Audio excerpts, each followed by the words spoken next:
We are unfortunately fated to listen to the delusional tirade of Pakistan against my country. A country that bombs its own people, conducts systematic genocide, can only attempt to distract the world with misdirection and hyperbole. This is a country that conducted Operation Searchlight in 1971 and sanctioned a systematic campaign of genocidal mass rape of 400,000 women citizens by its own army. The world sees through Pakistan's propaganda.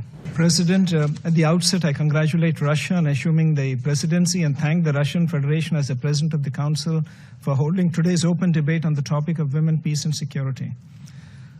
I thank the Secretary General and other briefers for their presentation as we gather today to mark a quarter century since the adoption of UN Security Council Resolution 1325.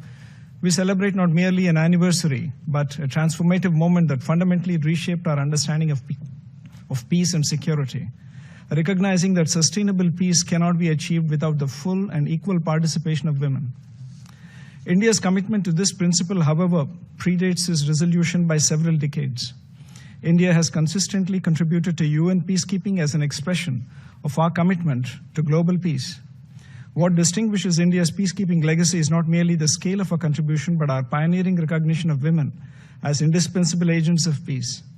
As early as the 1960s, much before the adoption of Resolution 1325, India deployed women medical officers to the Congo, making one of the earliest instances of women serving in UN peacekeeping operations.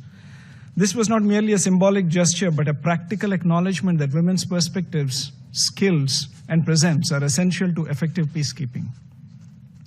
This early commitment found its more pronounced expression in 2007 when India deployed the first ever all-female formed police unit in the history of the UN to Liberia. This groundbreaking initiative went far beyond enhancing security. It catalyzed a transformation in Liberian society, inspiring local women to join law enforcement and participate actively in rebuilding their nation. The unit reduced crime rates while simultaneously demonstrating that women could serve as both protectors and role models. This initiative was indeed a game changer. India's leadership in championing women peacekeepers is exemplified through the appointment of Dr. Kiran Bedi, the first woman officer of the Indian Police Service, as the first ever female police advisor and head of the United Nations Police Division in 2003. Today, over 160 Indian women peacekeepers serve in the field, and all women female engagement teams have been deployed in Democratic Republic of Congo, Abyei in Sudan, and South Sudan. The recognition accorded to Major Suman Gawani, who received the UN Military Gender Advocate Award in 2019 for her work in South Sudan, and Major Radhika Sen in 2024 for her contributions to the Democratic Republic of Congo, are testaments to India's unwavering commitment to the WPS agenda. We believe that it is no longer a question of whether women can do peacekeeping, rather, it is whether peacekeeping can do without women. Through these deployments, India has demonstrated the profound impact of women peacekeepers in peacekeeping operations. They build trust in communities, give hope to vulnerable populations, particularly women and children. Most critically, they help address gender-based violence and ensure that peace processes reflect the needs and perspectives of all segments of society. They inspire women in conflict zones through example that they too can be leaders and protectors. In the words of our External Affairs Minister, Dr. Jaishankar, women peacekeepers are messengers of peace. Recognizing that this transformation must extend beyond our own contributions, India has invested significantly in capacity building, particularly for women peacekeepers and those especially from the Global South. The Center for UN Peacekeeping, established by the Indian Army in New Delhi, has become a center of excellence, training over 12,000 troops annually. In 2016, the center launched a special course for female military officers, training 72 women officers from 39 different troop-contributing countries that year.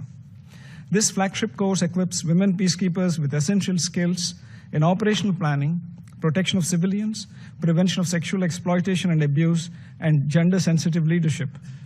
We have also dispatched mobile training teams to several nations worldwide.